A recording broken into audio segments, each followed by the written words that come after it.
You and I were talking a lot yesterday, previewing the big debate, and then you went home and watched it. I was still here last night watching it.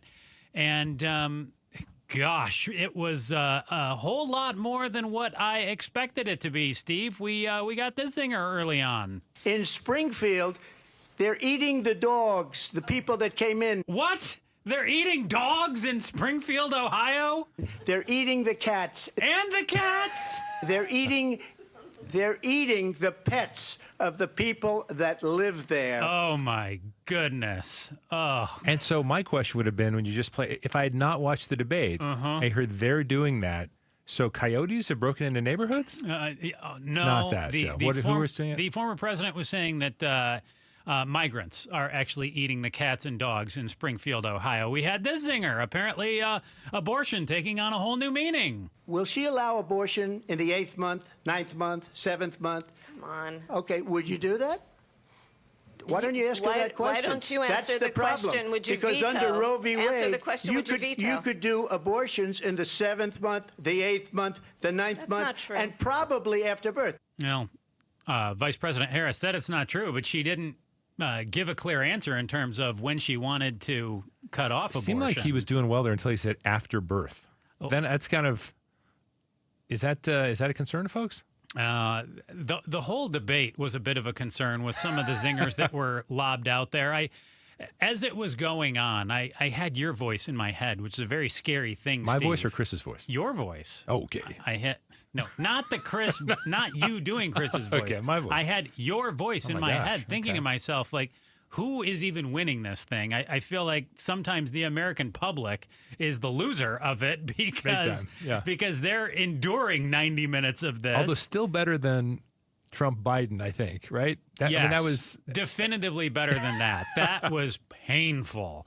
This at least was entertaining on some level, but you still sit there and go, okay, if I'm undecided right now, which I am, I sit there and I just go, I don't know how to make heads or tails out of this. I came away with the sense that Vice President Harris definitively won the debate. I feel like she landed more body blows than President Trump landed, but I don't feel like there was a definitive knockout on either side. I say she won, though, in part because she seemed to get the former president really off of his game. He definitely seemed angry or agitated by the end of the night. The moderators, right or wrong, were correcting him a lot more, saying that he was throwing falsehoods out there. Some people say, hey, they should have stayed out of it. They shouldn't have been doing that at all. But they seem to be jumping down his throat more. And he seemed to, after this little line out there, this really seemed to get the former president off kilter. I'm going to actually do something really unusual, and I'm going to invite you to attend one of Donald Trump's rallies, because it's a really interesting thing to watch. You will see during the course of his rallies, he talks about fictional characters like Hannibal Lecter. He will talk about windmills cause cancer. And what you will also notice is that people start leaving his rallies early out of exhaustion and boredom. And I will tell you, the one thing you will not hear him talk about is you. I thought that was a really smart move by Vice President Harris. Now, Trump countered and said, well, people don't even go to your rallies, which I thought was a good comeback as well. But she clearly got him off his game. He started talking about crowd sizes again, and he didn't punish her for all of the lack of work that she's done on the border and the economy. Well, and that was something that stood out. I think a lot of pundits said this as well, that he didn't get to until, God, it was at least 80 minutes into the debate, Joe, where finally there was something about, well, why don't you fix it now?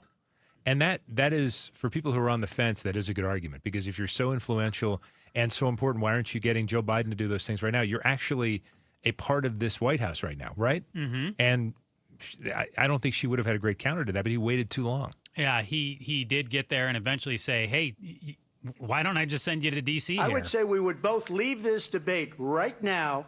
I'd like to see her go down to Washington, D.C. during this debate, because we're wasting a lot of time. Go down to, because she's been so bad, it's so ridiculous. Go down to Washington, D.C. and let her sign a bill to close up the border, because they have the right to do it. They don't need bills. I don't think he does his best when he goes to the, you're the worst, and he had to go to that card a lot last night where he said, you're worse than Biden. You're the worst vice president ever. And she sits there and reminds him, well, I got news for you. You're not running against Biden. You're running against me. Yeah. And I felt like she landed way more body blows. Chris has this saying, he loves to say, follow the money. And I don't look at the polls nearly as much as I look at the betting odds. Okay. Before the debate last night, President Trump was definitively a favorite. And after the debate, Harris held a slight lead over Trump. So the odds essentially had flipped. And it was like 55% said that Harris would win, 50% said Trump would win. And it was flipped before. It basically said 55% chance Trump wins, 50% Harris wins. But that's more than 100%. How does that work? It's just the betting odds and the way that they look at things. So it would be, Harris had implied probability or implied odds, I guess is how it would work. So Harris was even money. So you bet 100, you win 100. Now, you can't bet on who's going to be president here in the United States. But afterwards, again, things had essentially flipped. But I'm not so sure how much it's going to matter because as the hours went on after the debate, now President Trump again seemingly has a very narrow lead in the betting odds again. It seems like as things were going on, people were saying, well, sure seems like Harris is doing better. But what's the big takeaway here? And we have a long way to go until the election anyways. That's it, Joe. What's going to happen over the course of time, especially if they actually do debate again. They were throwing out another date in about, 2 weeks or so to see if they'd get together again to do this. The closer and closer we get, a lot of states don't have the early voting that we have, or at least people don't vote early in the numbers that we do here.